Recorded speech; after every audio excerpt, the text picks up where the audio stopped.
Discovering your own strengths and practicing with dedication can lead you to success.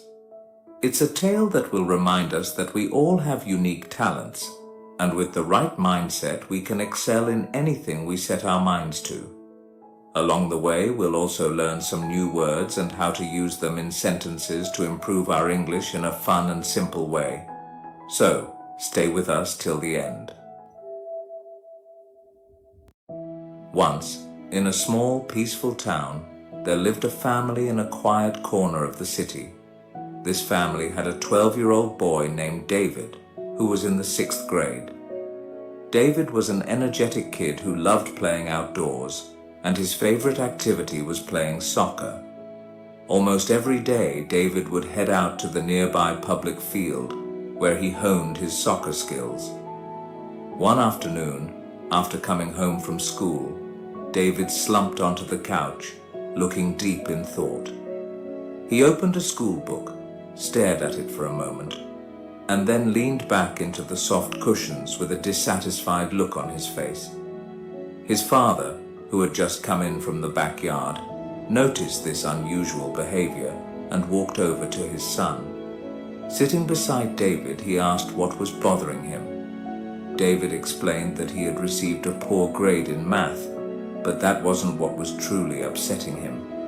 He shared that his close friend and neighbor, Matt, always seemed to score high in math. No matter how hard David tried, he just couldn't seem to do as well.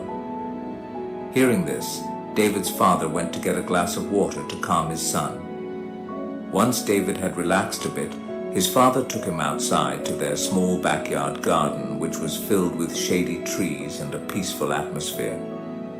"David," his father began, "I want you to understand 3 important lessons from what happened today. These are lessons that will guide you as you grow older." David, who deeply respected his father, was a bit confused but intrigued. "Can you explain those lessons, Dad?" he asked. "You will learn each lesson one by one through a challenge I will give you," his father replied with a gentle smile.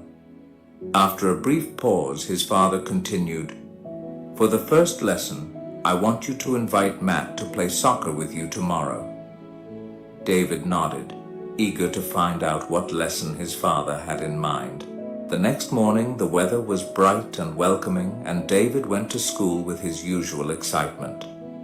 That afternoon, after school, he invited Matt to join him for a soccer game at the nearby field. As usual, David, who played soccer almost every day, dominated the match. He scored 3 goals, leading his team to a big victory. Meanwhile, Matt, who wasn't very familiar with soccer, struggled. He often lost the ball and made several mistakes. Despite this, everyone who played that day had a great time. Afterward, David cleaned up and hurried to meet his father in the backyard. "Dad, I played soccer with Matt today. What's the first lesson you want to teach me?" His father smiled knowingly and said, "Tell me how the game went." David described everything, from his 3 goals to how Matt wasn't very good at soccer. His father nodded and said, "Look at this, David. Matt may not be good at soccer, but he's great at math. Just like how you might struggle with math but excel at soccer. We're all different, and that's okay. We each have our own strengths and passions." David felt a wave of understanding wash over him. He realized that people are different and don't have to be the same. But, curious as always, he immediately asked about the second lesson. "For the second lesson," his father said, "I want you to pay close attention to Matt tomorrow at school. Keep track of how often you see him counting or working with numbers." The following day, David eagerly went to school, excited to complete his father's challenge. Throughout the day, he quietly observed Matt, noticing how often he was engaged in math-related tasks. After school, David passed the time playing soccer again until his father returned home. That evening, David approached his father and reported his findings. "Dad, Matt was counting a lot today. He was working on math problems, solving puzzles, even calculating things like change during recess, and he even counted the petals on a flower. His father smiled warmly and said, "That's the second lesson, David. Matt is good at math because he enjoys it and practices it often. If you want to get better at something, you have to keep practicing, just like you do with soccer. It doesn't always have to be difficult. You can start with simple things like counting petals on a flower." David smiled, realizing that he could improve in anything as long as he practiced consistently, just like he had with soccer. Without waiting, David eagerly asked about the third and final lesson. His father thought for a moment and said, "For the last lesson, I want you to think about how much better Matt is at math compared to you." David paused for a second, then hesitantly replied, "I think Matt is about 3 times better at math than I am." "All right," his father said. "For the last challenge, I want you to study math 3 times harder tomorrow." David swallowed nervously but nodded, determined to tackle the final challenge. The next day after school, David sat down to study math. After an hour of intense focus, he decided to push through and study for 2 more hours, tripling his usual effort. But before he could finish, his head started to throb, and without realizing it, he fell asleep. Later, he was gently woken up by his father's soft tap. "Wake up for dinner and meet me in the garden afterward," his father said.